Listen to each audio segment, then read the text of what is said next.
Okay, so welcome to this edition of Let's Mix Something Together.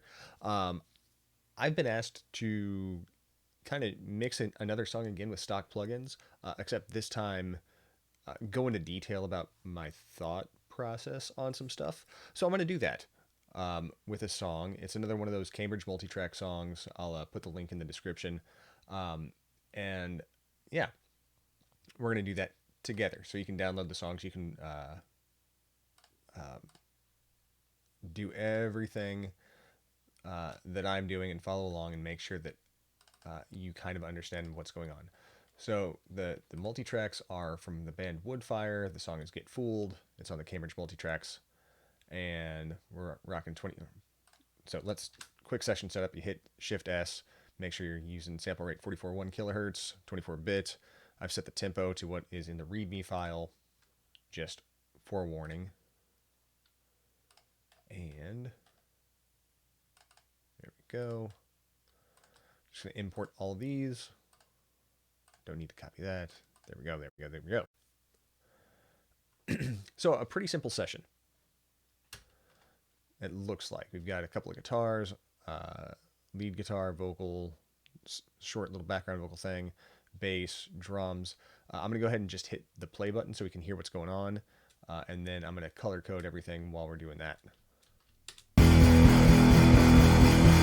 I get fooled by the pictures, imagination injures, and a chance I would have stayed with the one that was easy to never be exceeding.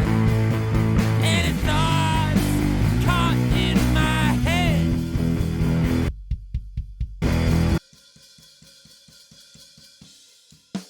Go money into work.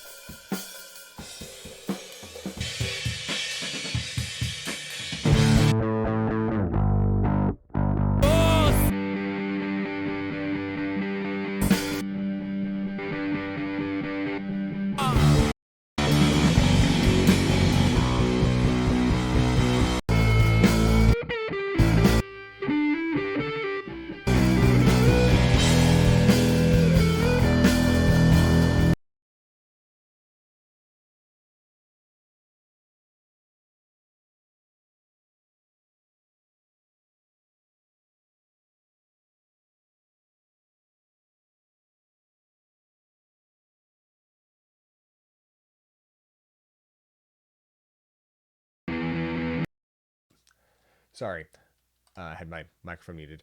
Um, what I said was these are not stereo guitars, like they're the same performance. It's just two microphones on a cab instead of having a left performance and a right performance that we can pan out. So we're gonna have to come up with some ideas to make this feel big and wide. I also noticed that these are really dark guitar sounds.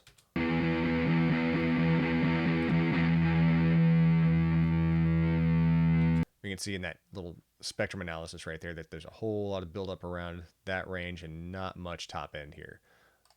Let's do the same thing for this one. Yeah. So they sound cool, but we're going to want to brighten them up to be more competitive, I think. And again, we're going to do this all with stock plugins, but more than that, we're going to do with stock plugins using the Cubase artist version. So there's a few key plugins that I typically use that aren't in this. So if we click this open, our EQ, we only have the three EQs. The Studio EQ, DJ EQ, and GEQ10. We're missing the frequency EQ that I like to use a whole lot. Dynamics, we're missing all of our multiband stuff, which not a big deal. Our distortion is fine. We've still got quadrifuzz and magneto, which I use a lot, and I'm really happy about. Our delays are mostly pretty good, and our reverb is missing one of the reverbs, which not a big deal. We've still got plenty of tools to use. Cubase Artist has a still pretty full featured toolbox. If you are using Cubase Artist, you won't have this control room area, which I still do use pretty extensively. But other than that, no additional plugins. Cool. And I'll give a list of some maybe recommended plugins after we go through all of this, just for what I think I would need and would really, really want, and I think would really, really be useful. Okay, so let's start talking about drums. Oh, no. First, uh, before you like start ever mixing, you want to have a really good, or at least solid monitoring setup. So I'm mixing in headphones right now, and until you have the budget to go out and treat your room really well and get a nice pair of monitors, studio monitors, I would say get a nice pair of headphones, and work on that. Train your ears, train your ears, train your ears. That's 90% of it. And then yeah, let's make a see how professional we can get using only the stock plugins, our headphones, and whatever else is built into Cubase. And if you're not using Cubase, that's cool. Everything that I'm going to talk about is you know, comparable to in any other DAW. So just figure out how to do these tricks on your own, and yeah, have fun with it. So let's talk drums, and I'm gonna go ahead and oh yeah, you know what? I'm just gonna go ahead and start getting a rough balance. So here are all my channels. If you are using Cubase and you hit F3, it should bring up this panel. I changed the preferences so that whenever I hit F3, it brings up this window. But if you hit F3, it'll bring up this window right here, which is what I'm going to kind of use right now, so we can all work together, and you can see what I'm doing and what the tracks are. I've also changed in the preferences my link cursor to range selection right here. Normally, if you're using the smart tool and the range selector right here, if you select a range, the cursors don't follow it. I just changed that in the preferences, I think. Editing, I think that's it. Cycle follows range selection. There we go. Just select that, and you can do this. I like this because it's a lot more consistent with Pro Tools and their Smart Tool feature. Because I do still use Pro Tools frequently, and do like working in it, but I still just prefer Cubase overall. So let's go over here.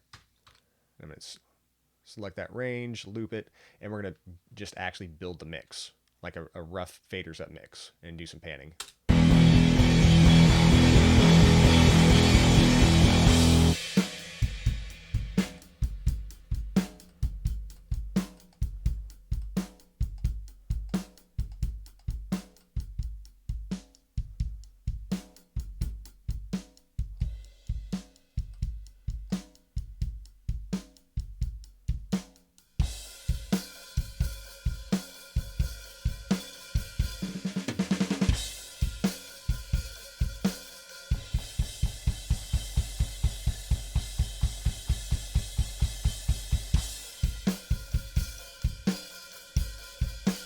I'm going to wait for a tom hit to come in.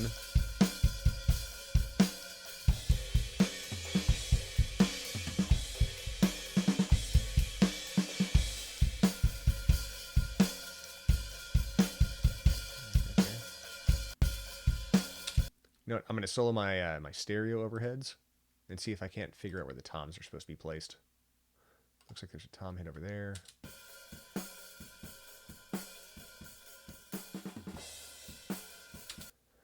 All right, that's pretty narrow.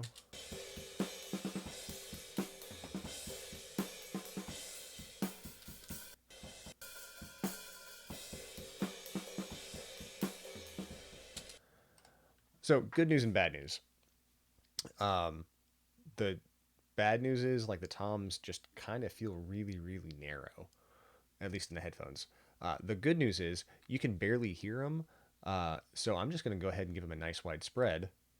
And that way, whenever they pop in while we're listening to it, it'll sound like the toms are actually spread across the stereo field.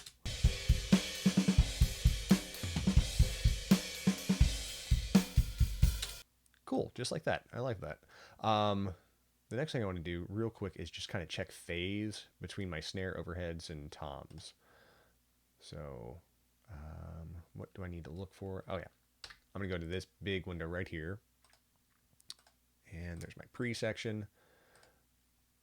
So I use this to adjust my phase. So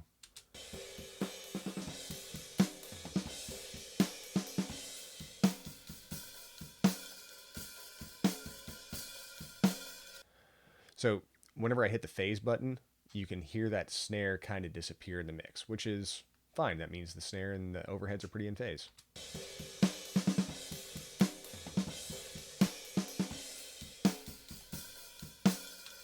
Cool. Now I'm going to adjust everything kind of to the snare, just because it's a lot easier to hear the snare disappear um, whenever I flip the phase in other mics than it is to compare them against the overheads. So if everything's in phase with the snare, we're happy. So first up is my toms.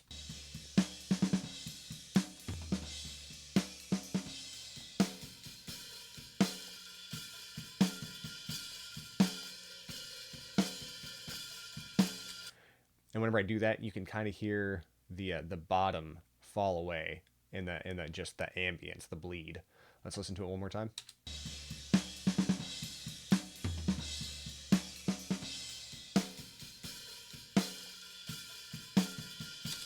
The tom or the snare is much fuller, so I like that. So I'm gonna pan you back out, not too far, like right about there. Let's do the same thing with the other one.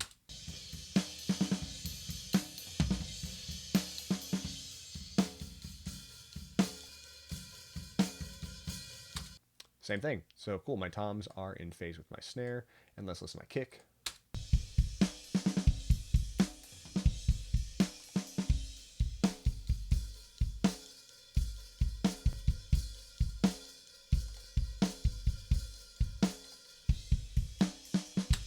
Same thing there. Okay, so everything is in phase with my snare. Let's check my single overhead.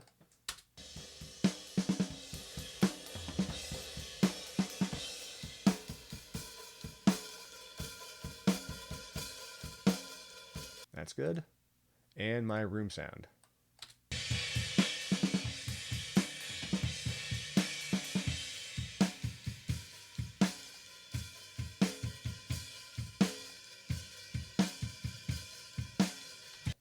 I'm gonna leave that one out of phase. I think I like the sound of it better. So let's listen to all my drums together.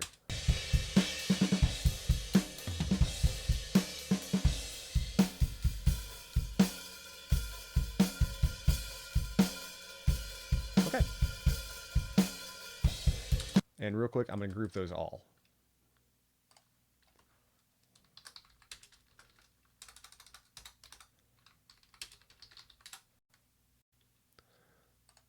Cool. And then let's bring in some of my other stuff.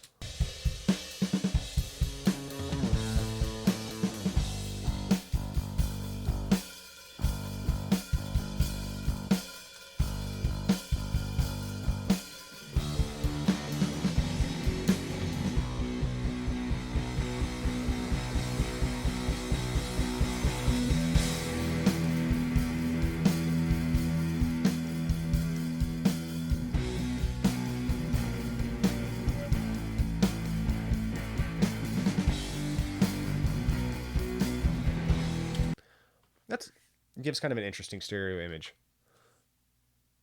Like, I know it's one performance, but because it sounds like this microphone is placed in the room somewhere, maybe it's like a ribbon mic, or I don't know, it's not a direct signal, it's somewhere else. Like it's almost like you can spread them out and it feels like you're just listening to the guitar actually in the room. Yeah, I like that. I'm going to keep that. And actually, I'm going to send these to a group as well so I can do processing on the group as a whole. And that way, if I do processing on this group as a whole, I can eliminate some phase headaches that can come with EQing and compressing them individually all weird. I'm probably still going to do a little bit of EQing and all that on the individual channels, but I think I might try to just use the main bus. Okay. Perfection is a ghost that holds your mind close and never hits the word it's all.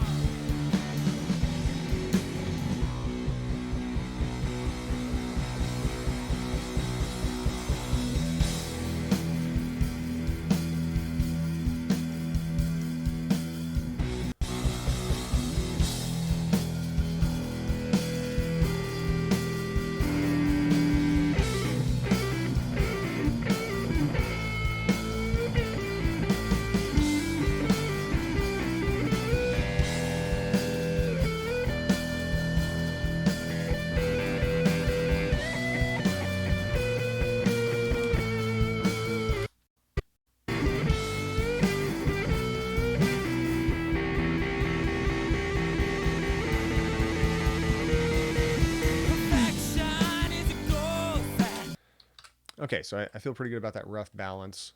I might pan this one off. Let's see what they're doing over here. It just looks like a double. all right. Okay, they just wanted to double that all right, so I'm going to pan it off to the side and we'll process it all weird, but just so it helps stick out a little bit. Okay, let's focus in on our drums. And if I click that button, that takes me over to my EQs. And I'm going to do some low pass and high pass over here, but I'm not going to use this EQ much built into this edit window because it's part of the channel strip, which is in here, and the channel strip comes after all of my inserts right now. So I'm going to use my studio EQs primarily just because I can put these anywhere in the signal chain that I want to. I can, and it's just more flexible. I'll probably still use this at some point, but since this is one of the last things in the chain, I'm going to use it last. Okay. And you know what? We're just going to have, I don't know why it does that. There we go. So if I hold Shift and Alt on my Windows PC, and I think it's Shift Command on Mac, that'll enable this quick link. So anything I do to one of these faders, and I'll come over here, if I turn this down to that, all my other faders go. So there they were, there they are. And this, controls everything. Or I can just flip it on and anything that's like multiple tracks that are selected will move together all at once. So yeah, let's get my EQ going. And let's focus in on my snare. Or my kick. It doesn't really matter.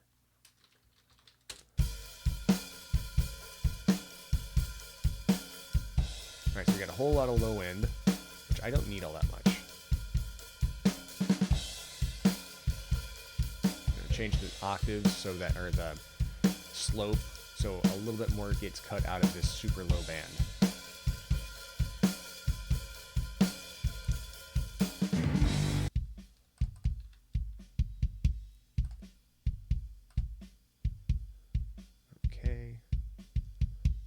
Chop off some top end too.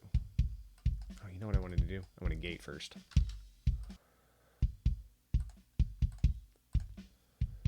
So I'm monitoring the sidechain input. So this way I can really dial in on the sound of the kick drum and get a much cleaner signal.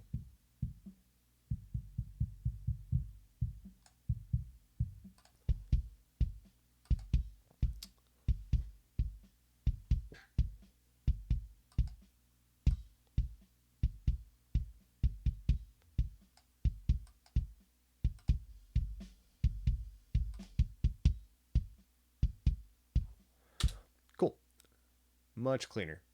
Got rid of some of the snare bleed, got rid of some cymbal bleed just in between kicks. Okay, and I need to turn that spectrum on.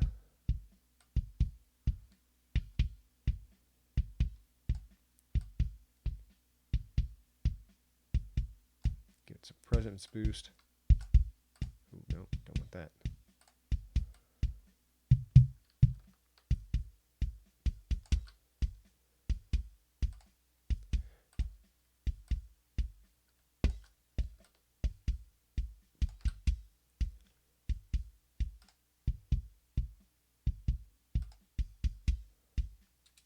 So before it was muffled and not really present. Now it's present and it's losing a lot of this frequency stuff.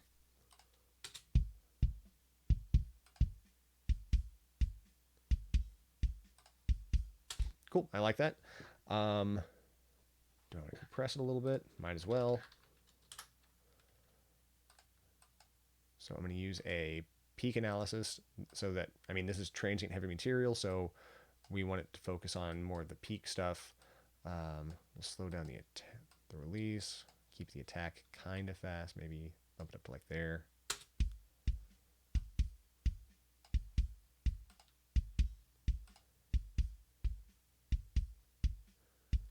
I like it.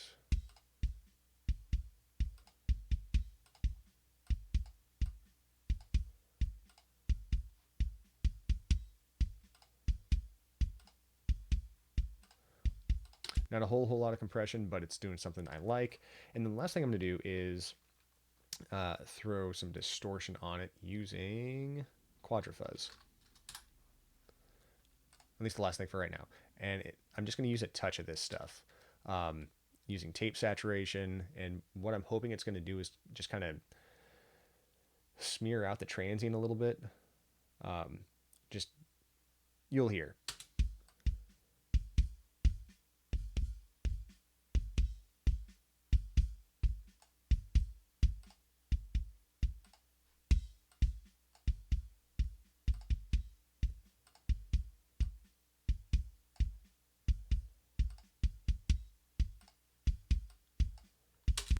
Right, it's very subtle what it's doing, but I like it. So I don't know how they track this, but I always like to add in a little bit of harmonic saturation, and that's all Quadrifuzz is doing, and just making it a little bit more um, analog-y. I don't know. Anyways, that's my kick, and we can hear it in my drum mix.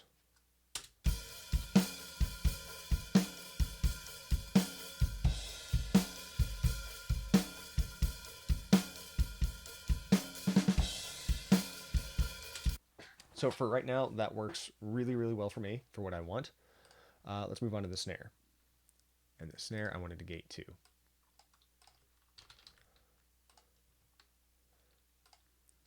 And only snare.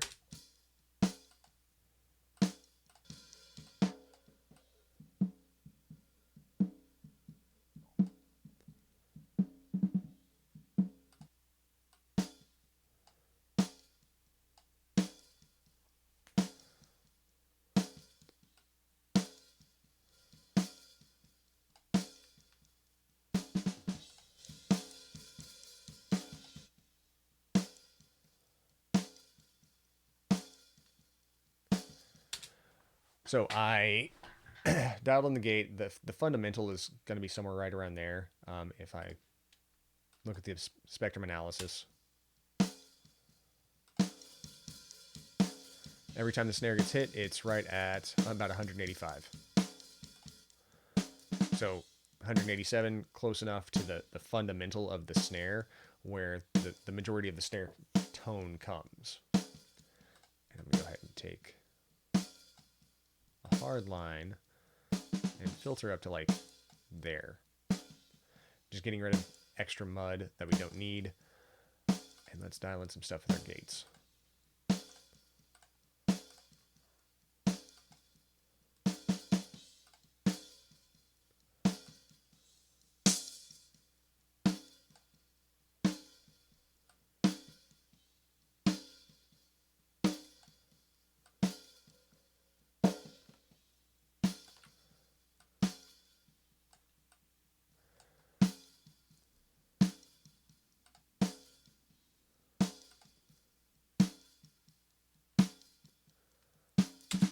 So I'm boosting a little bit south of the fundamental, quite a bit, because I don't want to boost directly on the fundamental because I've noticed it gets kind of farty and ugly. And then I removed some boxy frequency, and then I removed a little bit of where the hat seemed to be coming in, and then I just added a little bit of sparkle and air up on top.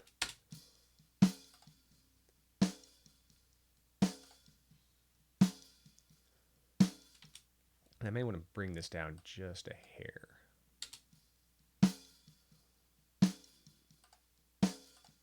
Okay, I like that so far. We'll add just a touch of compression, because why not? And slow down the release time, slow up the attack time a hair, turn off my auto. I don't know why they turn on automatic makeup gain. I don't like it. I don't want it.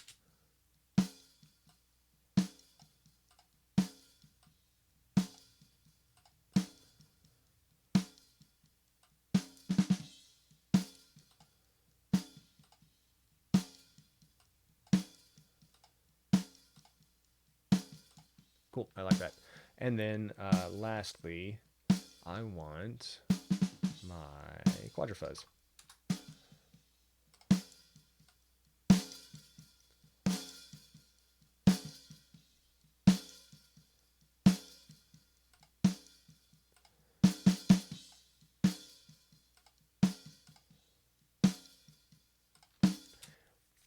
And just makes it sound like it hits a little bit harder.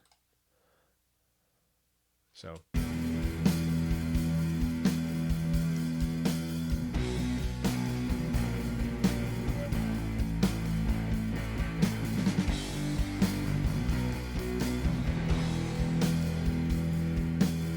cool, I like it. I'm going to skip the toms for now. I'm going to go to my stereo overhead.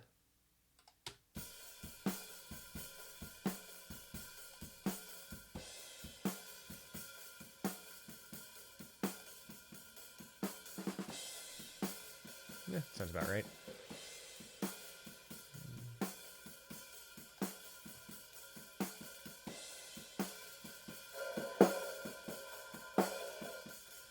Take out some boxy frequencies.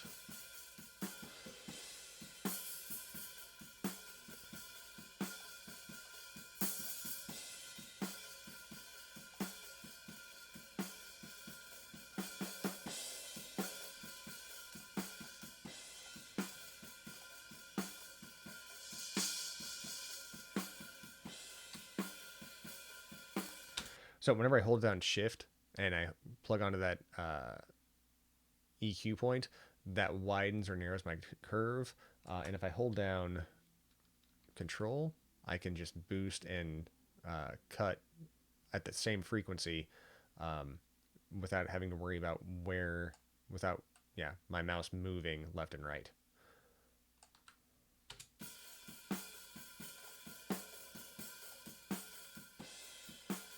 So these two moves are just making it a little bit easier on the ears. I'm probably still gonna have to do a little bit more.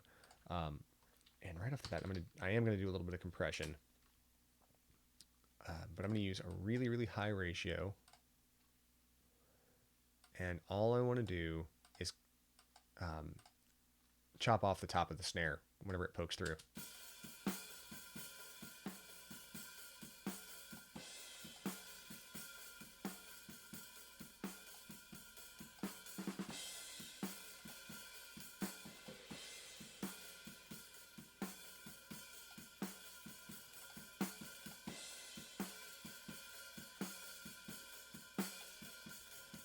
Cool. Chopping off the top of the snare. And hey, let's throw some quadrifuzz on there just for fun.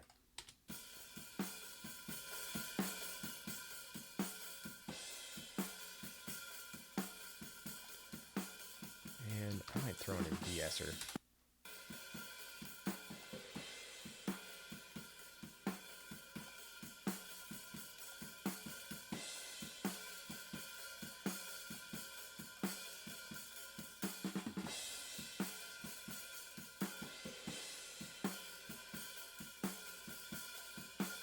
No, maybe not.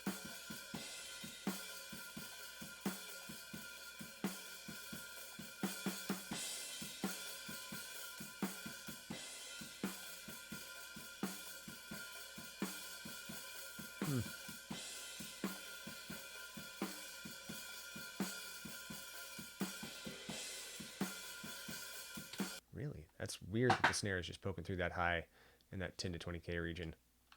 I wish I could hear the...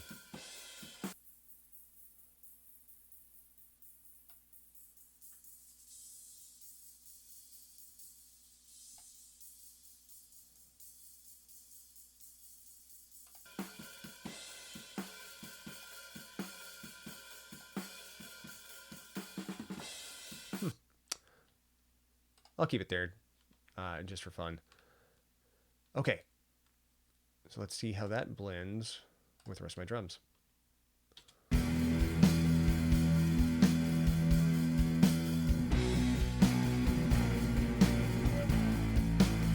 Okay. And this thing has got such a weird curve to it.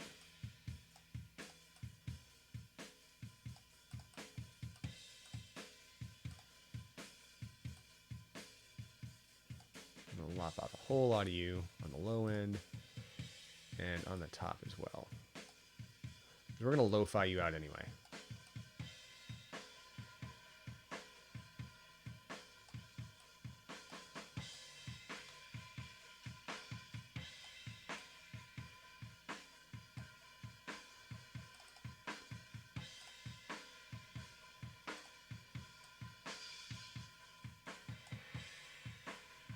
I think I like that. And then let's actually use my vintage compressor. This is supposed to be like a 1170, I think 1176. Whatever, we're gonna use you about like that, and I'm gonna go ahead and turn the gain down.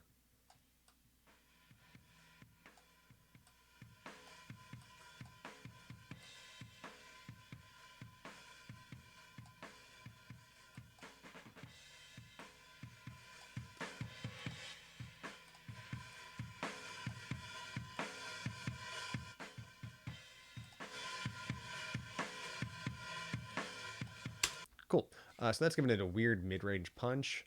I don't know how well it's going to work. I might have to do some other funky stuff with it, but I kind of like that so far.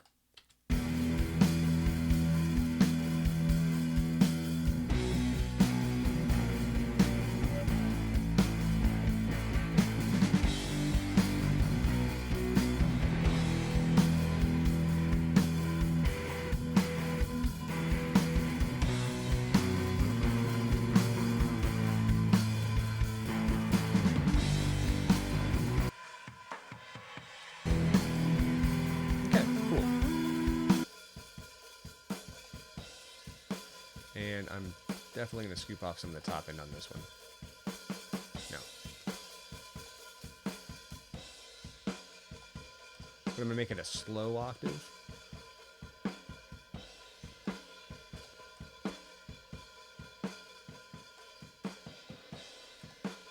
Right there.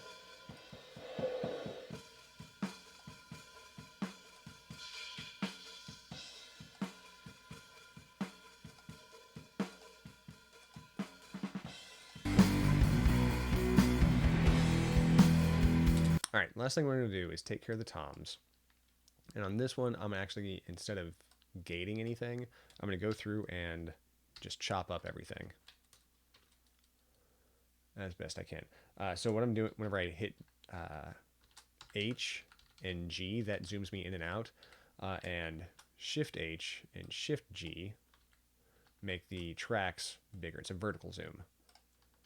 And then Alt H makes the waveforms bigger. Yay. So now let's go through and I'm going to look for some tom hits.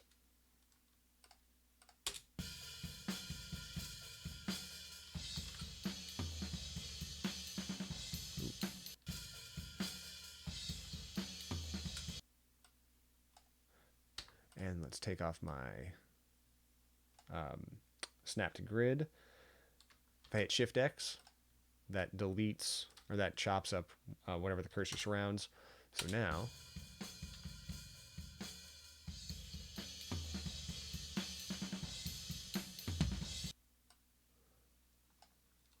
Shift X, Shift X, and then I'm just going to delete all those other regions.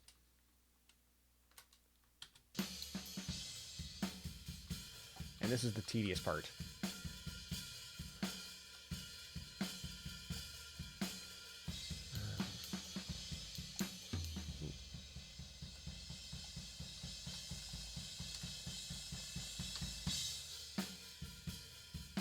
And then I hit F to turn my page view on and off, because every time I highlight a region and do anything, it'll turn this off, and that's that little button right there.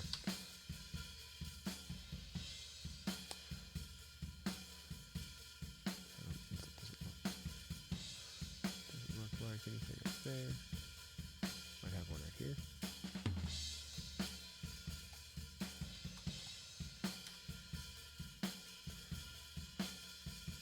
Do, do, do, do.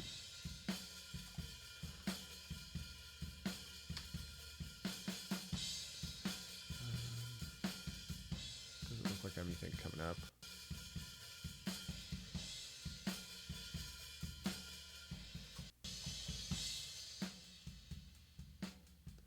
I think we're good over here.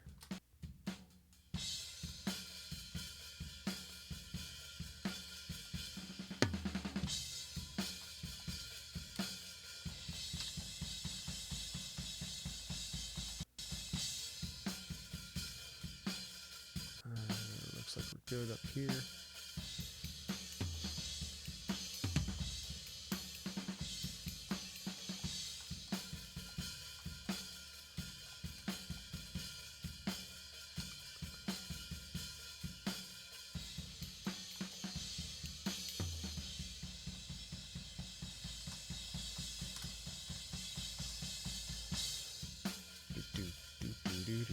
So these toms were not recorded particularly great. There's a just ton of bleed in them, and they're also not like hit very hard. I have no idea how they mic these up or why they would do this, but yeah, tons and tons of bleed and very little actual tone.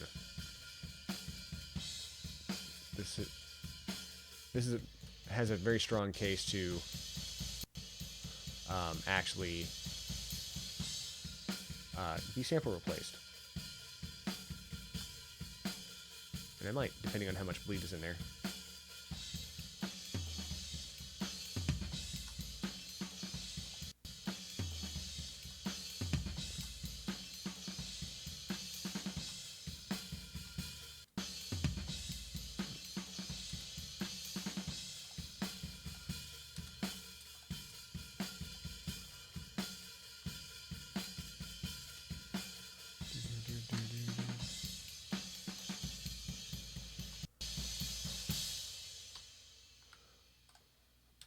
Okay, cool. So that's all my toms. Looks about right. Hopefully I didn't miss any. I don't think I did. And now, just do a little bit of extra cleanup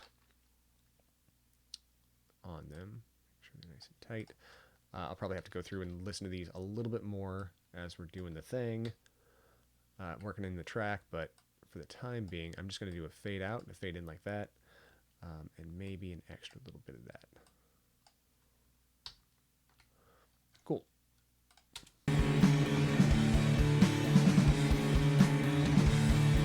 Perfection is a ghost that holds your mighty core.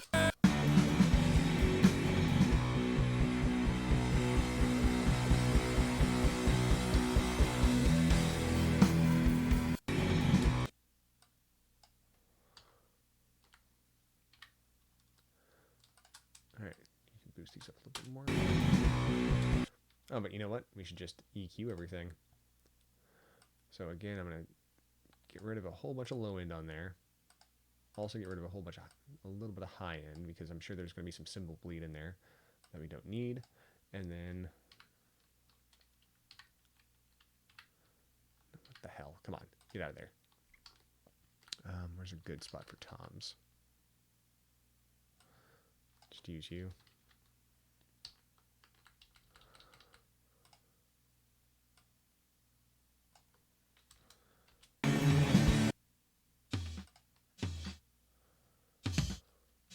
Ooh.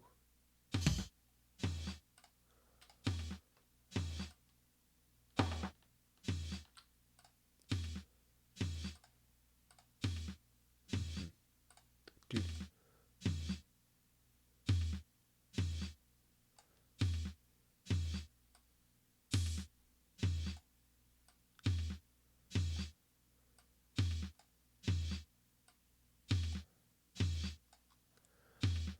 So, scooping out that boxy mid range, boosting up the fundamental, giving it a little bit of extra top end, but also trying to kill where that big cymbal hit comes in. So,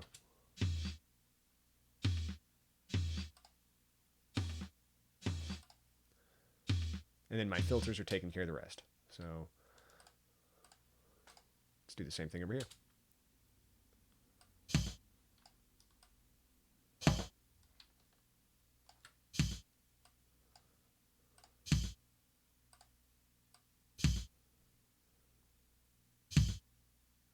Sounds good.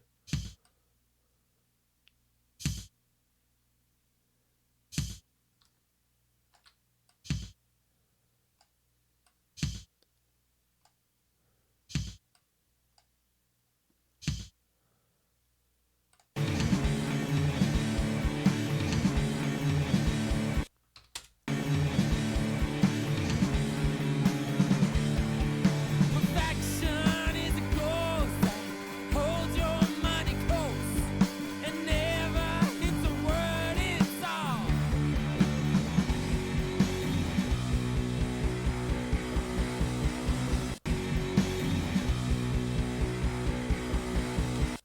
And I'm just going to copy the quadrifuzz from the snare on over.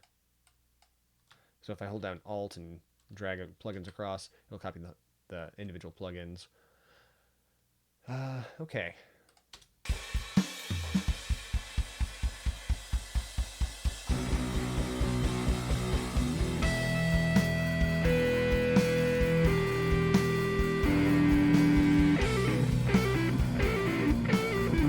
And let's get some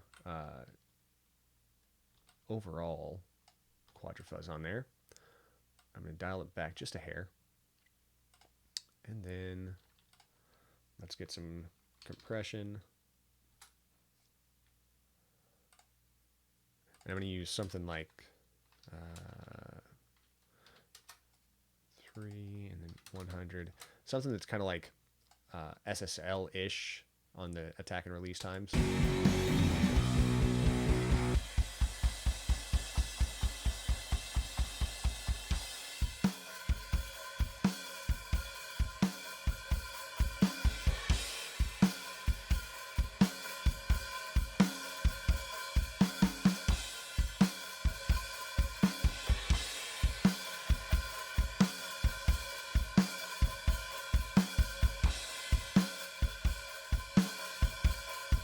Cool. So it gives it a little bit of extra punch and aggression, and I like that. That's pretty cool.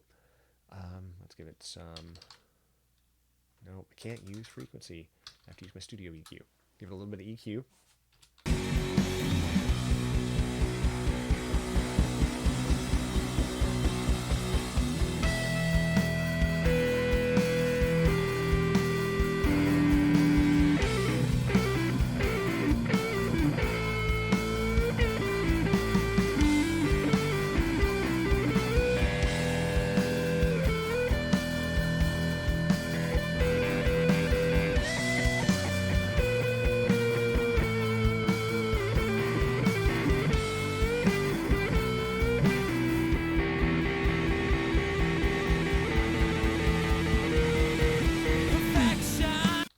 Cool.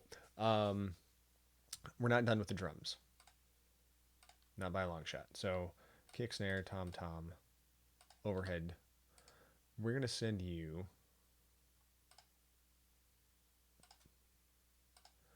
to 4 different things. So I'm going to do a parallel distortion thing where I just distort the fuck out of everything. A parallel compressor, which just makes it even more punchy. And then no, let's just do it 3. And then just a snare reverb. Yeah. So snare verb, or just drum verb. And then para comp.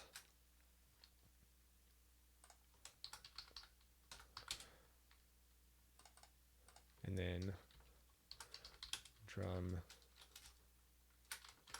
para distort. So those are all going up my drums. And revelation, and I'm going to use something. Drum cave, drum chamber, drum ambience. There's something that said gated. I don't know what that means. Gated ambience warm. We'll try it, see how it works. And then let's use vintage compressor to just really get some ugly smack to it. We'll do something like that, and something like that, and something like that and that. And then on this one, we will use quadrifuzz again, surprise, surprise, and actually use distortion and crank that up. And then I'll probably need to soak out some high end. We'll get to that when we come to it. Okay, so let's dial in some reverb and other parallel stuff. So minimize U and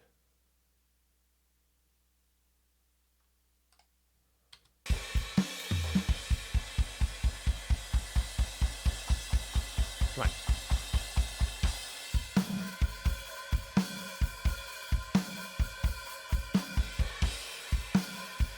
I want that to be a little bit longer.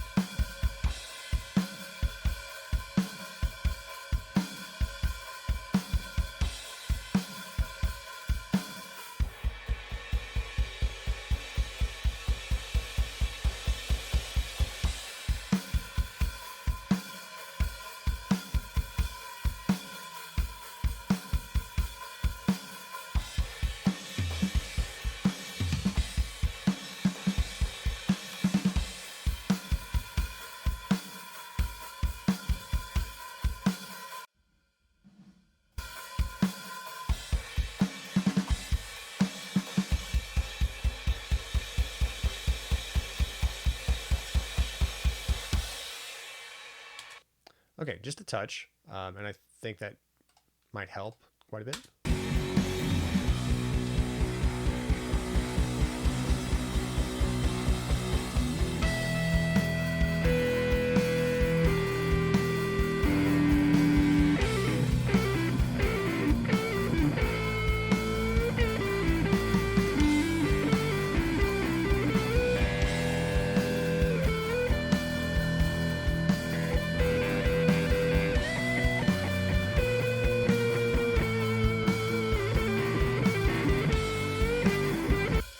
Okay, so let's get some parallel distortion compression going.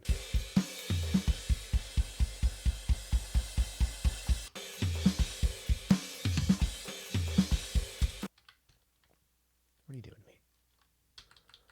I really should have set up some better loop points, huh? Okay.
Okay. All right.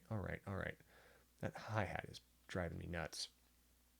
I'm gonna have to figure out something to do with that. Lastly, let's talk this guy.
Okay, so we got some cool distortion on there. I think it works. Let's listen to everything that we've done to the drums so far. And yeah. And then I'll have to, yeah. Okay, so here's the drums on their own.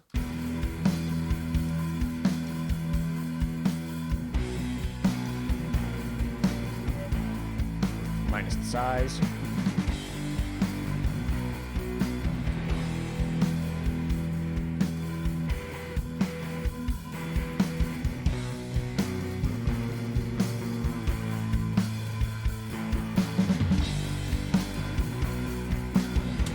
Cool, and no sample added. I think this is a success so far. Bass time, bass time.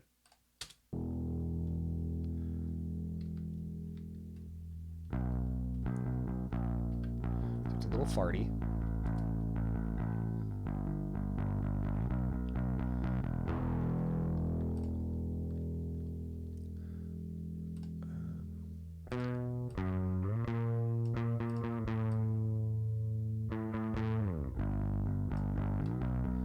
So high cut, low cut.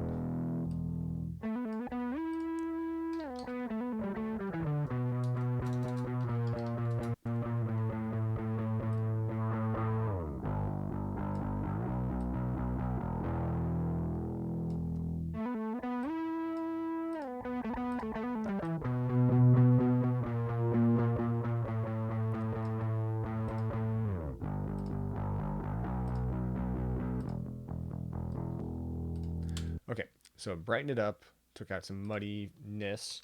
Let's compress it. I'll use that one. Somewhere around there, somewhere around there. Up the ratio a little bit, because I want to compress this kind of hard.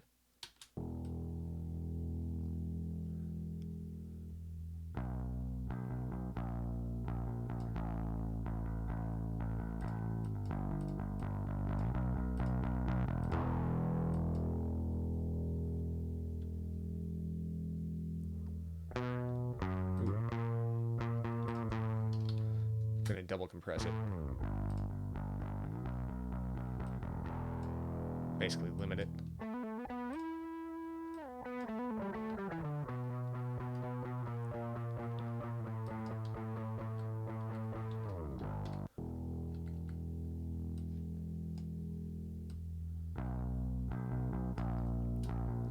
There's a really peaky note.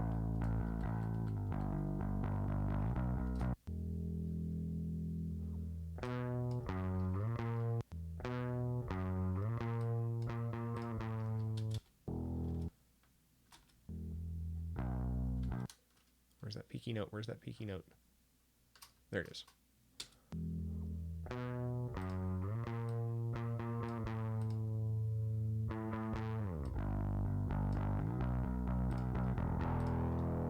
Okay, so this is effectively acting like a limiter, which is fine. I want to get rid of those nasty notes anyways. So now I'm going to start adding back in a little bit of low end that I had taken out.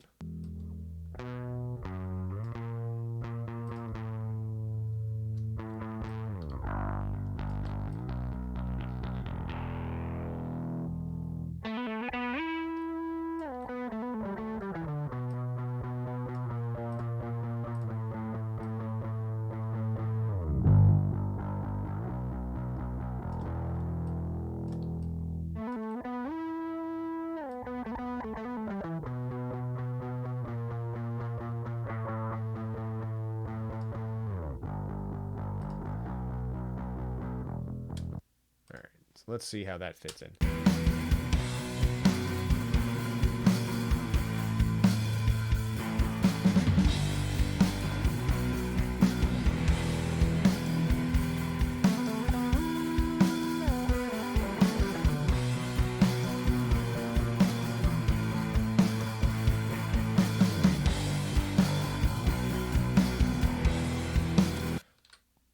So it seems like it has a little bit more definition. I want to do something fun. I want to send this to an effects channel. To the stereo out. And this is going to be bass spread. I'm going to send this to a chorus. So it's nice and wide.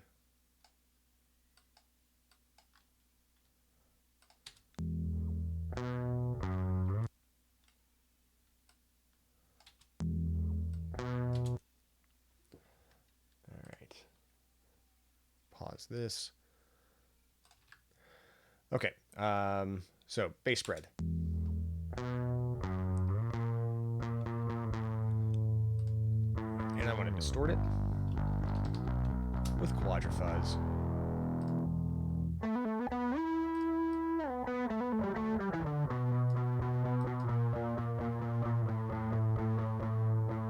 I'm going to make it even wider.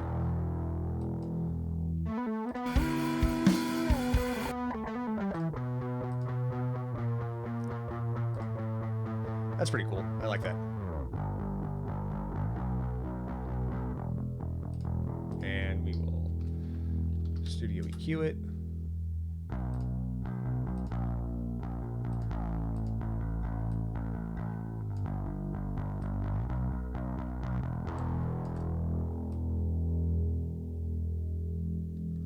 Something like that.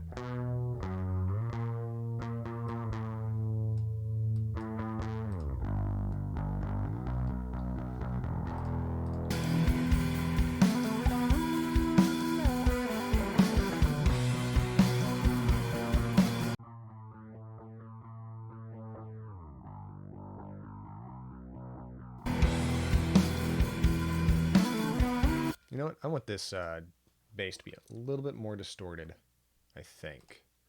So I'm just going to use the tube. The tube. The tube? Yeah.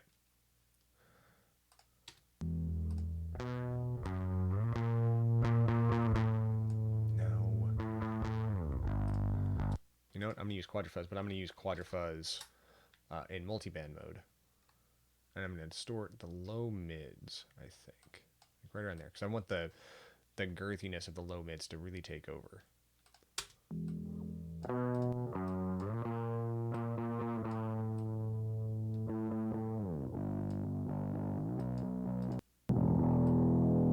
Oh, yeah.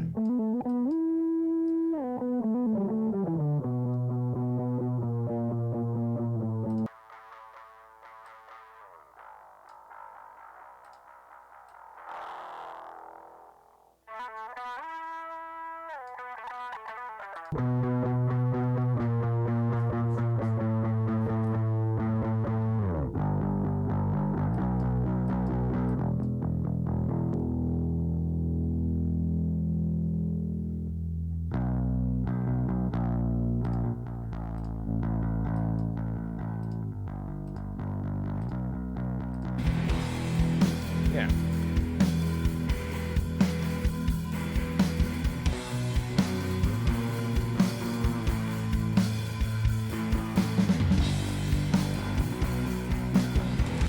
Cool. I like it. So yeah, let's see what else we have left to do. We've got the bass, or we've got the two guitars, and we've got the vocals. But just right here, I feel like we're in a good spot to. Even though.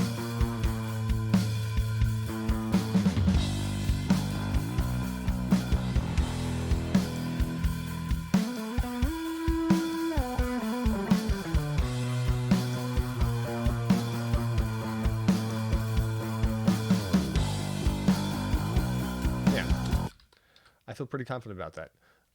So let's take off all of the plugins on everything that we've added so far. unmute everything.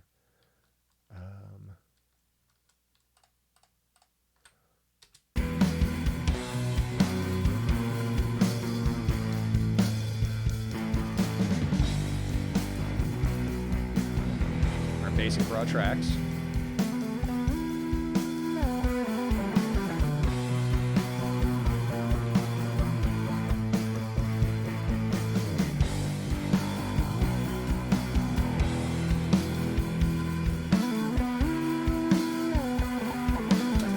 Everything sounds a little bit cleaner, a little bit bigger, a little bit punchier. I feel pretty good about that. So I'm going to end this session here, and we'll pick back up later with guitars and vocals and finish it all up. Cool. Thanks for watching.